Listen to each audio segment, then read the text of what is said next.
Hi guys, me again, another episode already with Apex World for Dummies. This time I have Niels de Brujin here and he wants to tell us everything about his workflow solution. Welcome, Niels. Yeah, thanks for inviting me, Jürgen. It's a great pleasure to introduce Flows for Apex here, which is, in my opinion, a great tool. Flows is an interesting name because you know that Flows was the first, Marble was the very first project name, then Flows, which we still see when we check the repository, it's all called Flows, right? Yeah, you're right. But because Mike, he thought about the whole Apex thing like a transaction flow for ATM machine. He explained it me once, right? He said that this is the whole workflow, so it's pretty close. So the naming is more also a tribute to Mike, because he did a great job with flows, which become HTML2B and then Apex. And yeah, I said, okay, let's call it Flows for Apex to relive the moment again with flows a little bit, but maybe from a different perspective. Mm-hmm. All right, so this time we talk about workflow solution inside Apex. And you built a demo app and also released a plugin yesterday in this area. Yeah. All so right. It wasn't only me, of course. Yeah. Yeah. So there's.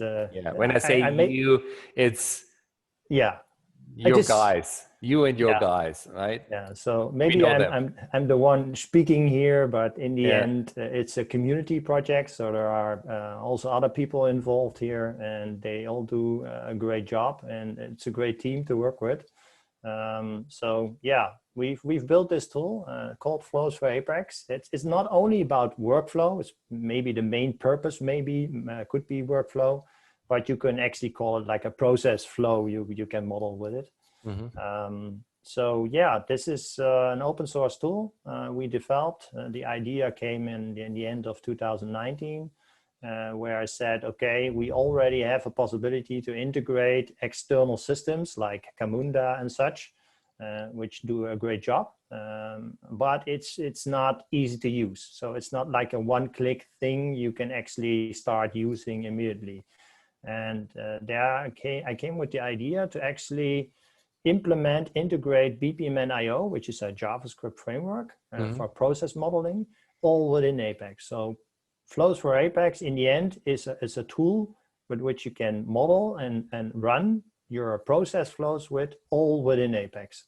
So it's targeted primarily to Apex developers that need to cover process flows within their Apex app and to visualize these process flows. All right, and then let's see what we have. All right, let's share our screen here.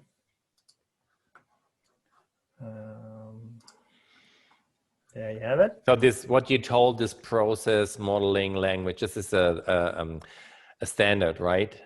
It's a certain standard where the workflow vendors, they provide this standard like XML or something like that. Or so just for the guys, this is a certain way to describe a process. It's a standard language, basically. It's the standard language, mainly also driven by Kamunda, which is also a great company that does a lot around workflows and process flows. But let's talk about this vendors, because I did a research 2 years ago where we had to integrate visually, not integrate a workflow in Apex, because we all have workflows developed. Right? Every process, every business requirement is a kind of workflow, a process. And it was a pretty complicated process we implemented in PL/SQL, but it was hard to visualize. And we used this Kamunda then to simply visualize what we already implemented in PL/SQL, that the end customer understands, oh, now I'm in this stage, oh, now I have this opportunities, oh, okay, now I'm here. And I did a research, and Kamunda was by far the best vendor to do that. We had the people in our house, and they made a workshop, and they offer a free solution, so you can start for free. And they also, of course, have enterprise editions when you have a lot of workflows going on, but there is no red tape, so you can simply, so whenever you think about dealing with workflow, I made some research there, and Kamunda was the right company for that.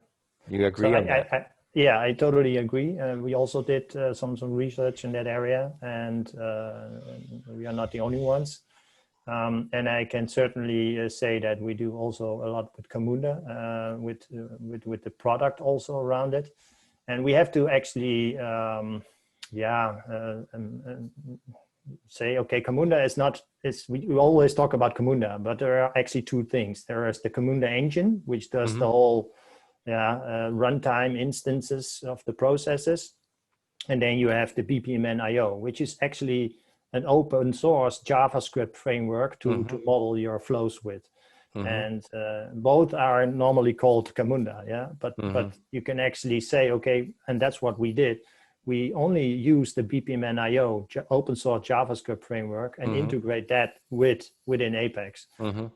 So the difference is, to explain that, so the question is, if you have a workflow, where is the workflow processed? So there are two options that you say, okay, I'm going to do that in PL/SQL, like we all do, without even knowing. Or the other option would be, oh no, I'm calling this Kamunda engine, and I make a workflow model in Kamunda and give it to the engine, and I just call the Kamunda engine and say, okay, now take your next step. And it replies, and you know, this is the one thing that you externalize your workflow, or the other way around, and this is more our realm.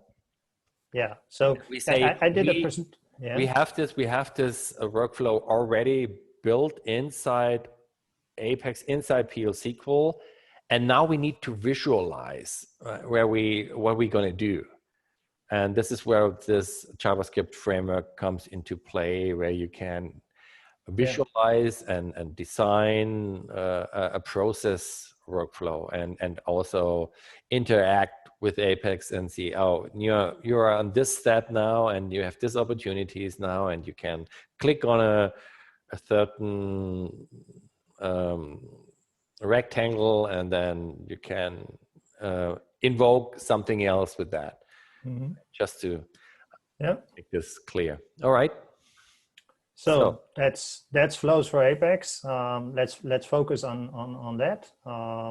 So if you want to, first of all, first step would be, okay, where can I get it? How can I download it? We got it all available on our website, which is called apex.mt-ig.com, and then /flows for Apex, or if you want the English version, /en/flows for Apex. And then you're on the main site here, which you can actually download here by click on a button. What do I download? Is it the sample app? What do I download here? Okay, let's see that. So before downloading that, you can also have a quick look on some demo apps if you want to. Yeah, so you're not needed to actually install it yourself for a first site. You can also go the demo app and have a look over there. But if you have downloaded it, what is it? It is the demo app. So so if you download it, it's flows for Apex. It's a zip file, and if you unpack that, you have these files over here. So basically, besides the documentation and some license agreement, which is MIT, so you can do with it whatever you want. You have two main apps in there. So there is the engine app, which is this one. It's a package app, so you can install it with a few clicks within Apex. and you have a custom demo app.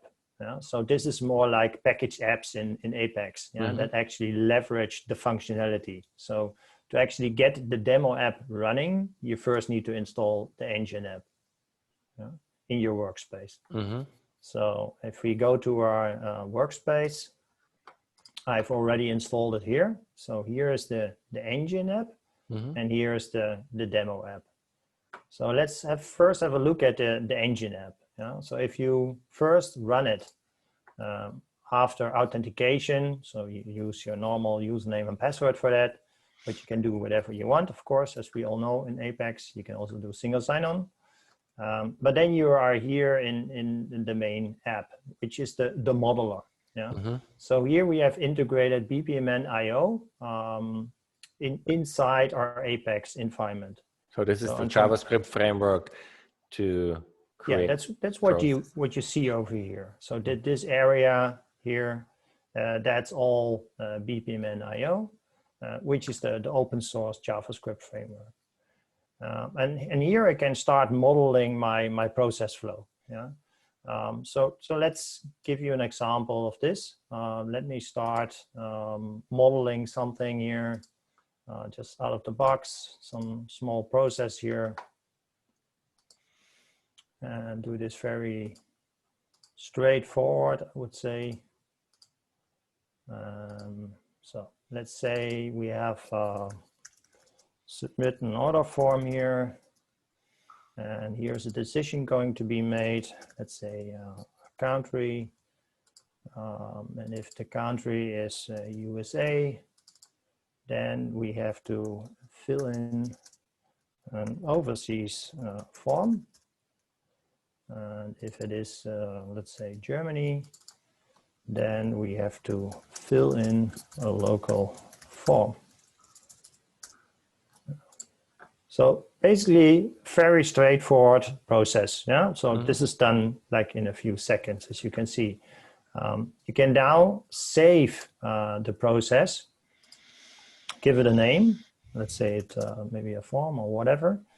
And upon saving, you're actually storing the XML that's being generated by the JavaScript framework inside the Oracle database in a table, and it automatically gets parsed. So all the XML elements are extracted out of there and being stored in relational tables with which we later on can work with.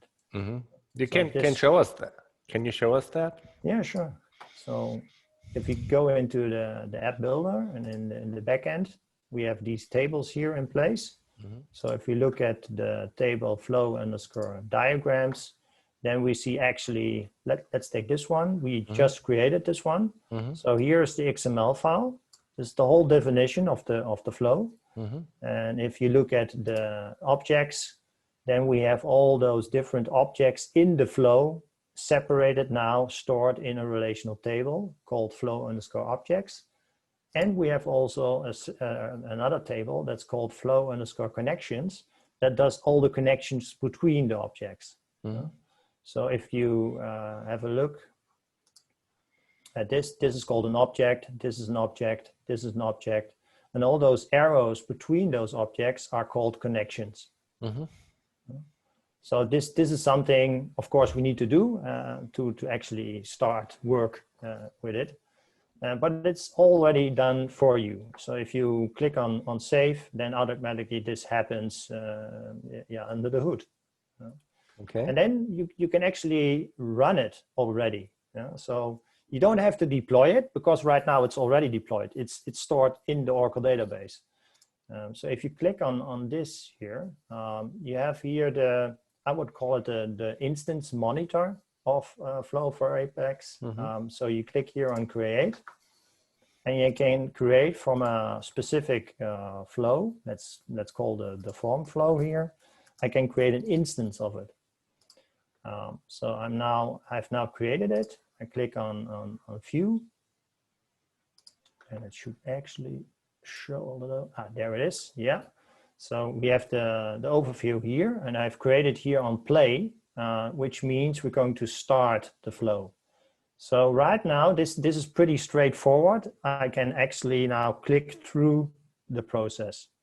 So right now I'm standing here at submit order form, and it says also here I'm standing there, status is running, and I can click on action. So it moves one step forward, and then it comes at a decision tree saying, okay, which country are we going to take? So I click on action here, and I say, okay, let's take USA for that.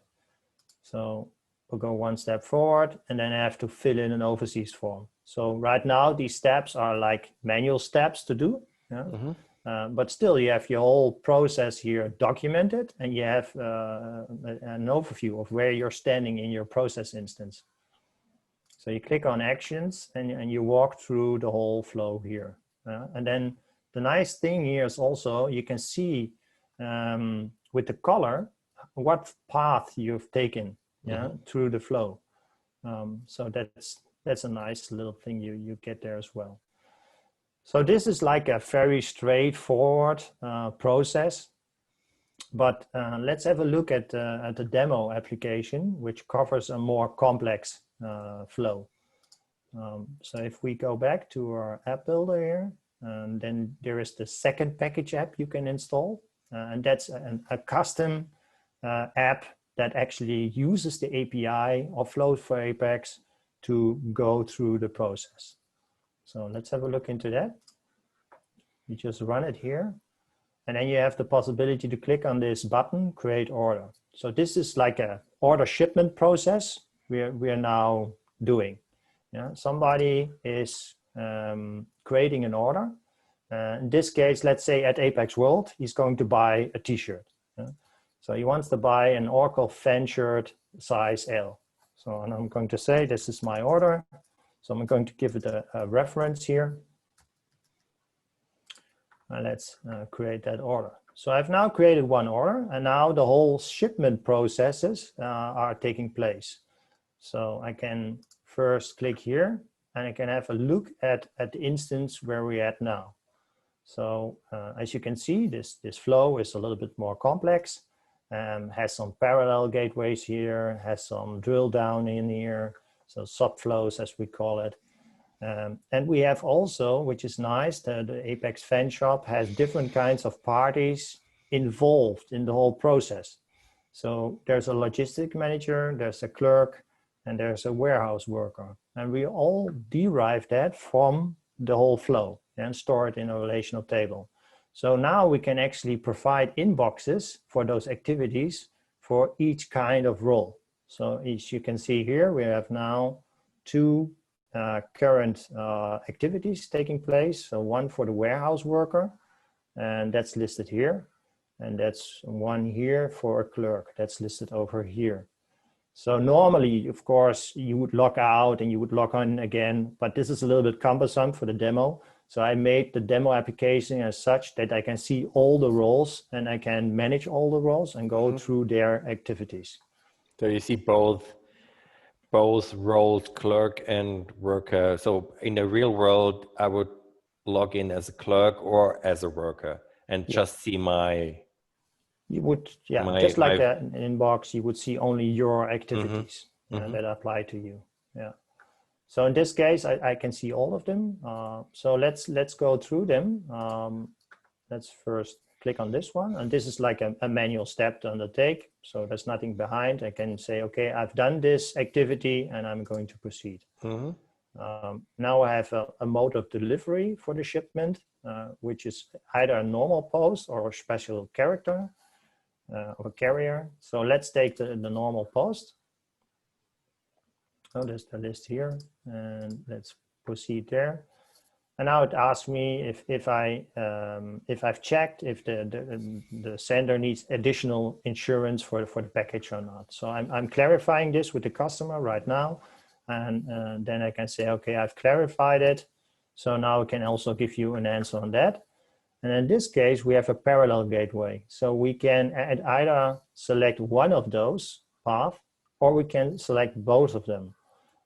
So let's say I'm going to take both of them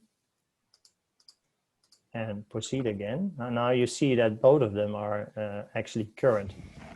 So right now we have 3 activities for all lanes. So each role here is called a lane in the BPMN world. So right now I can click on add extra insurance here, and there's even a form field here where I can enter in a normal form. Yeah? So normally in a bigger Apex project, you would have a lot of form fields, a lot of pages and stuff like that. So we made this very easy right now, just one field where you can specify how many insurance amount should be covered. And then you have here, fill in a post label. So you can see here that the gateway is now waiting for this to have happened. So I can click here on fill in a post label, which is also a manual activity. So I click on proceed. And then it automatically goes forward here and waits for the warehouse worker to package the goods. So the warehouse worker says, okay, I've done packaging the goods. And then there's only one final step to undertake, which is called add some paperwork and move the package to the pickup area. So this is also a normal form here where you can click on a button, say, okay, I'm done, just like a checklist. And then you click on proceed, and then you're done. No? So this is more complex process flow which is delivered with Flows for Apex as a custom app. And I talked a little bit about subflows.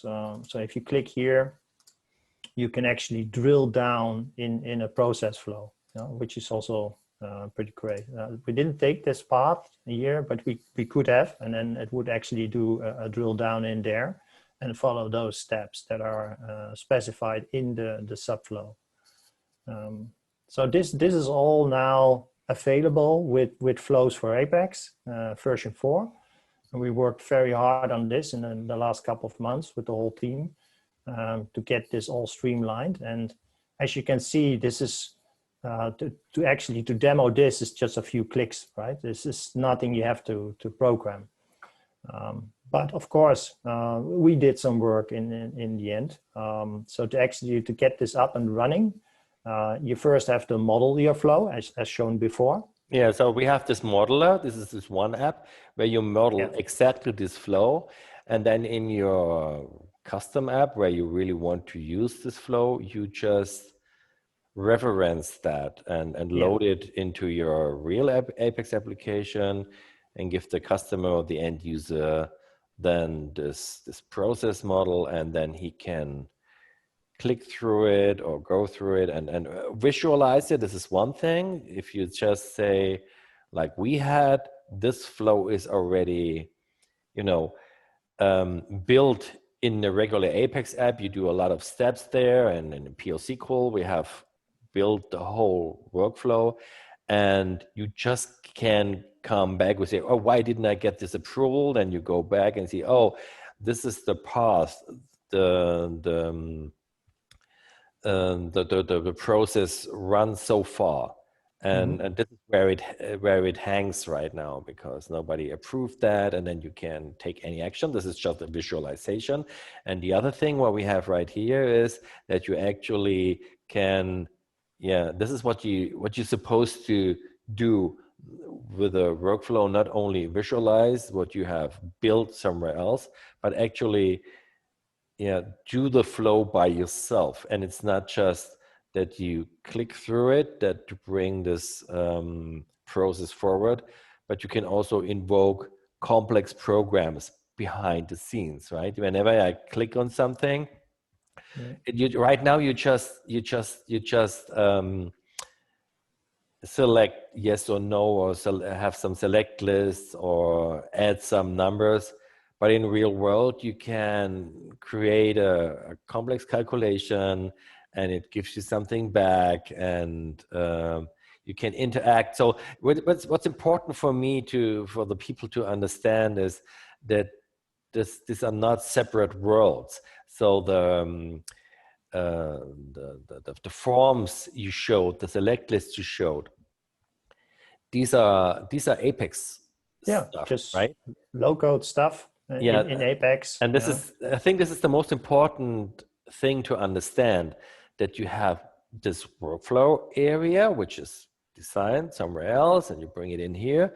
But whenever you click on something, you can invoke any Apex functionality or PL SQL functionality. And this can pop up a form, this can pop up a decision window, this can pop up a chart to make a decision, and you say, oh yeah, it looks, I decide for that, and then it comes back to you. So there's an interaction and communication going on between this process and your regular Apex functionality as you know it, right? Yeah, that's true, yeah.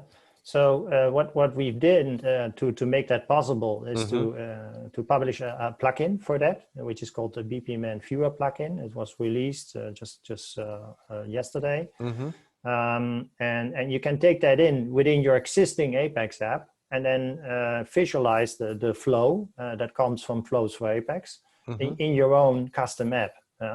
And that's what we've done here also for the demo app. So the demo app also comes with that same plugin already in there. And then you have an API from Flows for Apex, which you can call. And you can say, okay, now move one step forward, now move one step. Okay, now you lost me. Now you lost me. Okay, so we are the plugin. Let's go back to the plugin thing, right? What does the plugin actually do? So right now I understand you have this, the process application where you build your process, something like that. It's a separate app. Fine. We're using this BPMN IO JavaScript framework. Well, you can do that, and the hard part of it is not to load this JavaScript libraries and show it. The hard part of it is dissect this XML and render this XML and make real relational objects out of it, right? Yeah, and that's what we all do. Yeah, this is the hard part. What you did for this process modeler, and once you have this in a relational table, all this rectangles and decision things, right? Then you can actually reference them and can say, oh, when somebody is clicking on this, then something should happen. And this is not possible if you wouldn't have it as a single object in the database, right? So this is what your modeler is doing, and then your demo app, which is your regular Apex app, is just bringing this process in your regular app, and then you interact with with Apex functionality. And I think this is where the plugin comes into play, right? That you that's correct. So when talking about the modeler, I rather talk about the engine. Yeah, so it's a modeler and it's an engine in one. Yeah, so this is all covered by Flows by Apex, Flows for Apex, the package app. And why do you say it's an engine? What does the engine do? Well, the engine has of course some logic in there. So if I have a decision being made, or if I have a parallel gateway, it has to wait first before it can move on. Yeah. So we have an API on top of that where we say, okay, I want to move one step forward, and there is some intelligence been built in there in the engine saying, okay, if you want to step one step forward, you have to first make a decision, and what direction are we going to make? So there is some kind of intelligence within the engine, and it has also the process instances in there. Yeah. So normally, if you would integrate with kamunda, that would all lie at the side of kamunda. Yeah. But in this case, you have it all stored within the Oracle database, and that makes it so easy to get it up and running. Okay, I understand that the process modeler is also the engine, meaning you have to create an instance from your model, and this instance has a certain ID and it has a certain state, and it also moves the path forward and says, now this is the current state, and this is the path that has been taken so far, and this is all built in the engine. Yeah, that's it. So if you run Flows for Apex, you have those two sides pages here. So the bottom one here, you call that the engine. Yeah, that's the process instance where it all runs. And if you call the first one, that would be the modeler. where you can actually design your own flows with and store them. And then they are automatically parsed. All right. So this is how I want to understand. You have this modeler / engine in one app. Yeah. Visualized, which is taking care of moving this process forward and based on conditions and stuff like that, right? So and now you have your regular Apex app. How do you bring, when I designed here the process in my regular Apex app, how do I do that? I have a regular Apex app, and how do I bring this guy into my personal app? Yeah. That will be the valid question, of course. Everybody Apex developer is interested in that. We will also document those steps, but in general, it's more like I have a custom Apex app, and how do I get this in? And I have provided a plugin for that. Yeah? Okay. So in this case, we have the BPMN viewer plugin installed, and it is actually based on the package apex_exec. So you can either use local XML definition, or you can use remote XML definition. This is what Apex already covers. So you actually give it a view where the XML notation is being stored. And of course, Flows for Apex already has a table for that. So you actually would only introduce a new view on top of that table and then read out the data. And then there's some attributes here, which you can set if you want to. So those are more like detailed stuff, I would say. But in general, if you just import a plugin, put it on a page, and give it the right view to work with, so they actually can the view means I referenced a certain process with this view. So there's this view called ship page 1 process VV, and there's a where clause in place, so I can get only one record out of there, because we can only display one process flow within the plugin. Okay, I get that. So there's in the view, there's the XML definition already in there, and with the attributes, we actually say, okay, the diagram XML is stored in this column. You know that already, right? I don't have to. You know where this is stored, or do I have to fill this out and need to know where all my things are? Yeah. What I would recommend for new developers is to actually install this demo app and then have a closer look into that, and then mimic what we have done in their own app. Yeah, that would be the easiest way to actually do it. But once you decide, once you find out this where my XML definition is stored in the beginning, in the first table. Okay. Right. Then you after that you know where you stored in your engine the diagram XML. Oh yes. This right? Yes. I don't have to change this. I think you probably know that already, that because this is all your tables. Yeah, so what we right now show you is, of course, that we show the XML from our Flows for Apex table. But you can imagine that maybe some people are using this plugin for visualizing process flows that are not stored locally, but they are stored remotely, or maybe are stored in some kind of kamunda instance. And interact with a RESTful service. This is something special, right? For the regular guys, if you created your process with your process builder, and then you figure out, I want to use in your local Apex app, you want to use this process you just created and designed, then you just simply choose the XML for this process, and the rest is done. Because they say, oh, you use our engine, fine. Then we know where to find the corresponding content. If you want to use your own repository, right? If you say, no, the repository, it is all stored already in a kamunda process externally, then you have to adjust these then you would these settings, right? Yeah, then you would have a web source, for instance, or a REST-enabled SQL, which you use as your data source.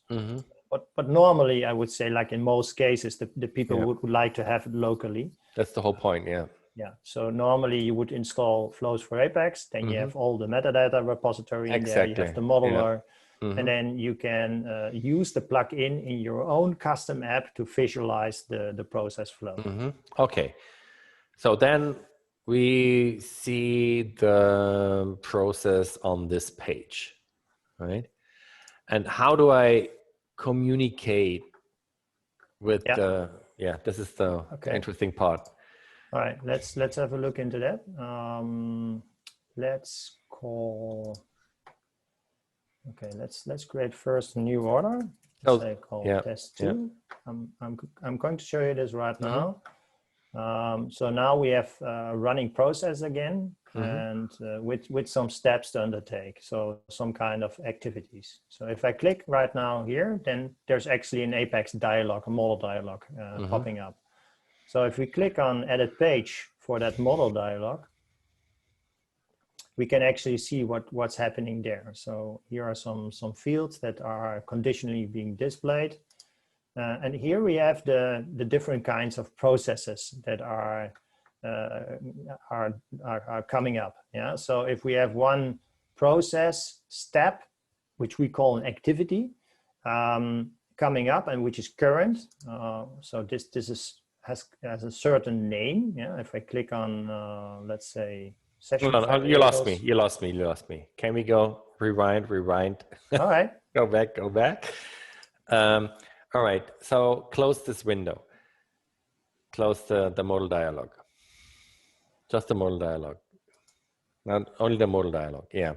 So, okay, the thing you see on the right hand side for the activities, right? This is where is this coming from?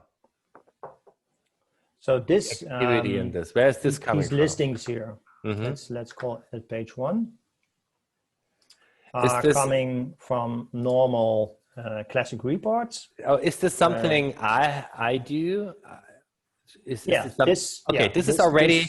already coming from my personal app. This is not part of the plugin engine, whatever. So this is already.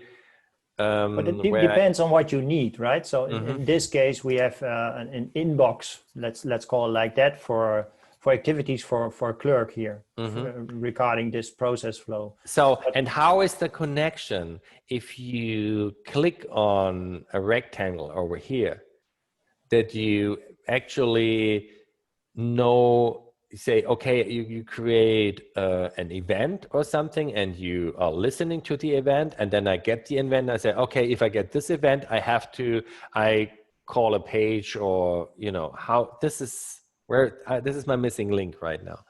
Yeah. When you click on some rectangle, how are you communicating with Apex then? Okay, so right now there's no connection being done. Yeah, it would be something for the future maybe. And if you click on this step, that actually something pops up, and then you have to do something with it.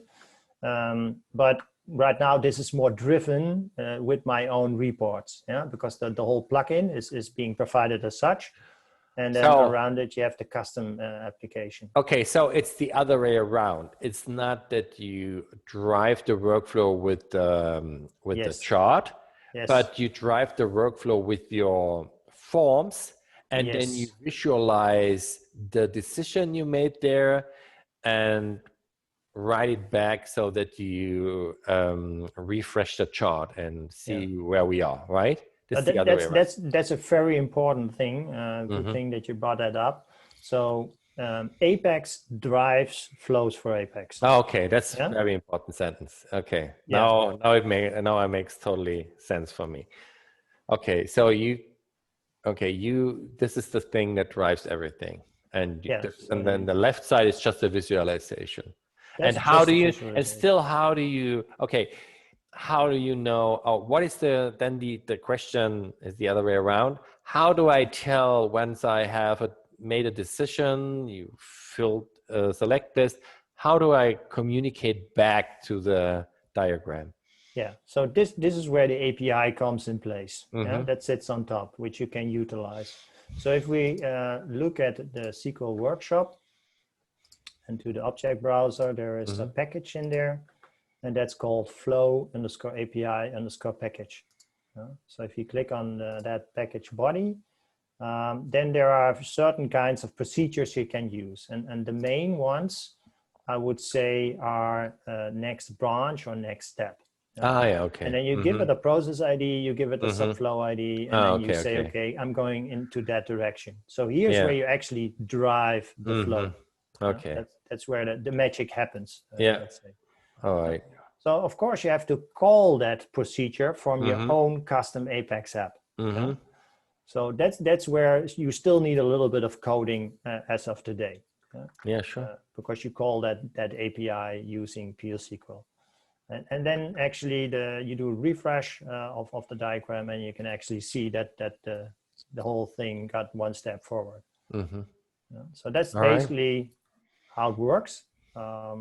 So you have to align your activities within the flows with your PL/SQL processes, where you do stuff, calling an email, send an email, calling a web service, whatever you want. And then in the end, you say, okay, I want to drive the flow one step forward. Okay, that makes sense. The API. Yeah, and the plugin is there to show this process, what we see right now. Yes, yeah.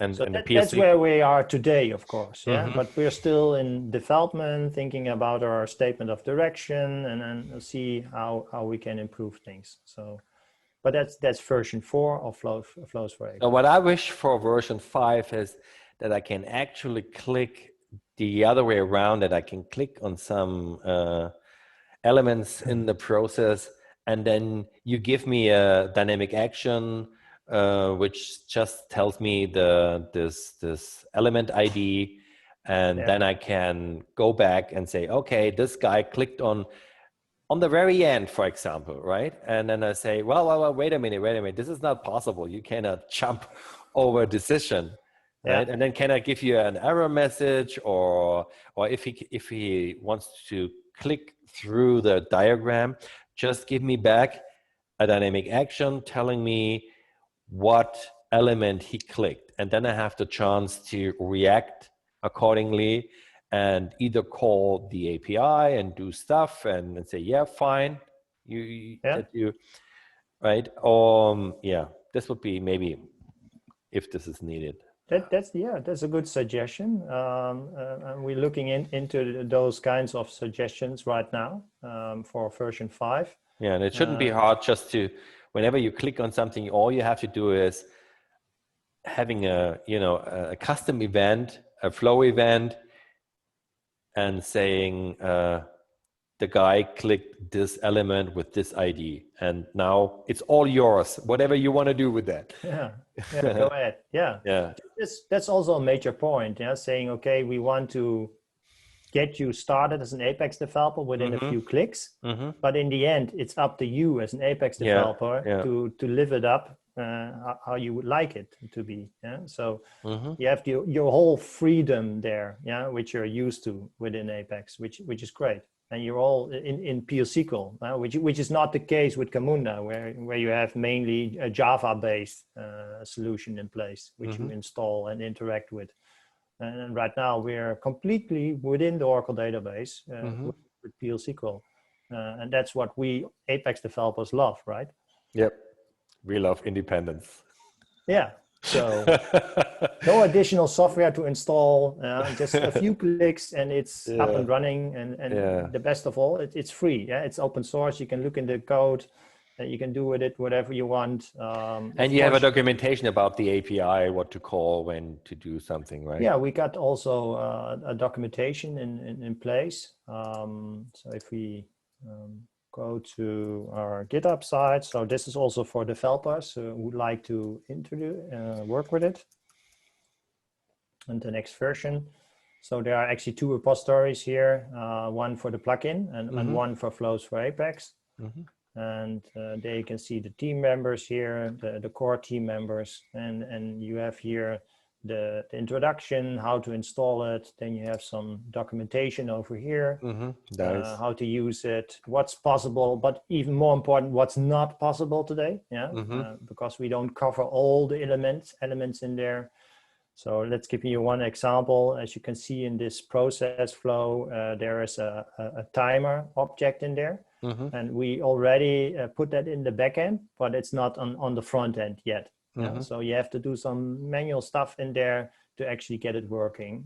But it's already working. And just there are some other object types within the BPMN world we still need to cover. So there's which still is room. basically, which I learned is basically impossible to make a 100% solution with all possible objects. So it would take forever to implement that. But that's not what we actually want. We look at the major points, which is actually a parallel gateway, a sequential gateway or steps, maybe sending an email out. And for that, we're also thinking about maybe get a PL/SQL hook in place in the model to actually run your own PL/SQL with. So if you would have a send email activity, then you would call just the Apex mail package and you specify that in the model. Yeah, so this could be a feature. Of course, safe harbor is in place here,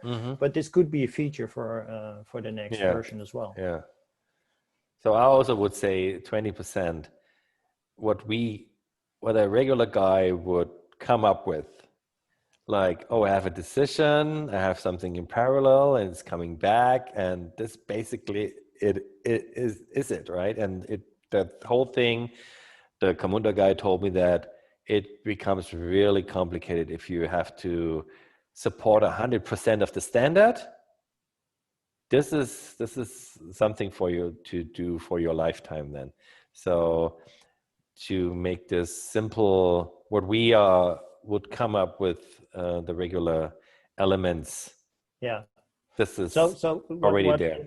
Maybe important notice on that perspective is that you can actually model whatever you want with the BPMN standard. It can be very complex, but when it comes to saving that diagram and parsing it, we only parse like a subset out of it. Yeah? So certain elements may not be parsed and be available in that relational tables. And we'll certainly enhance that. But as you said correctly, we don't strive at a 100% coverage of the BPMN standard. Yeah.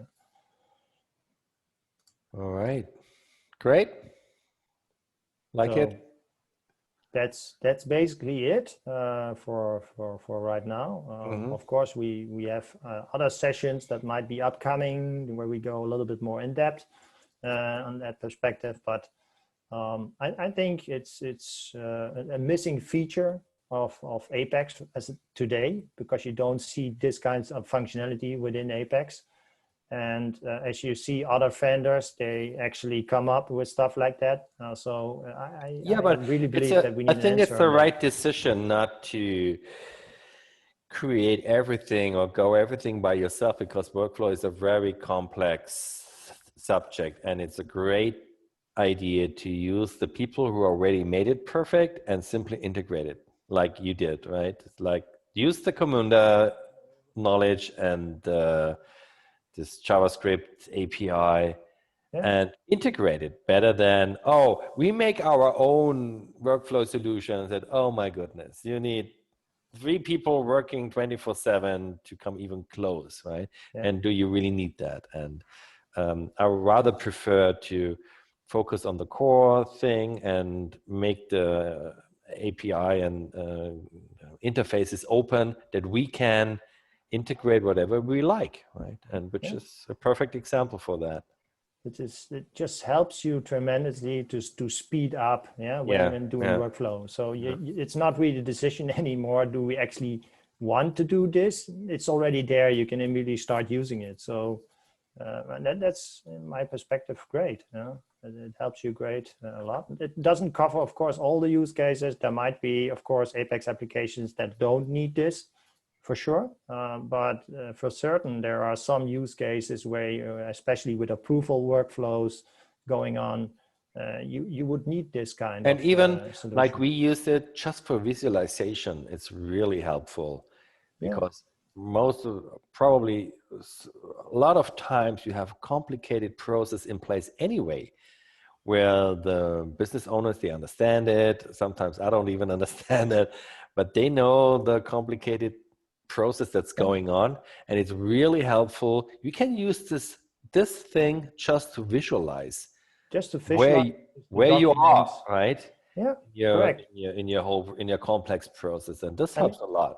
I mean, you can even use this for requirements engineering. Yeah, just for that purpose, saying, okay, we are going to sit in a room and we're going to model our processes right now, and we're going to save it. If we run it in here locally within the database or some other kind of tool like kamunda, doesn't matter. It's the same kind of standard that's being used. So this XML created, you can use this process and put it actually to every vendor on the planet using who is supporting this PPN standard. Yeah. So this is not proprietary stuff. Yeah, and you don't have to leave your Apex environment. Yeah, so for us as an Apex developer, it's great because I don't have to open up Microsoft Visio to start modeling my flows or some other tool. I'm still in my Apex environment. So that's also one of the goals I wanted to achieve. Not only to get you up to speed very quick, but also to keep you in the browser, to keep you at Apex, and keep you productive. Yeah. In the end. Great. Thanks a lot for the demo. I understood everything, and I hope people are going to use it. Yeah, I hope you get a lot of feedback, and there's a Model 5. And yeah, we're still already working on that. And if there are people interested working with us, they can have a look at the GitHub site. So we're also looking for other developers that are keen on this, and also give us feedback. Yeah, so if you only want to use it, tell us about your use cases. For what are you going to use this? That would be great. So yeah, thanks, Jürgen, for having me. Thanks a lot. Great tool. Love it. All right. Bye. Bye-bye.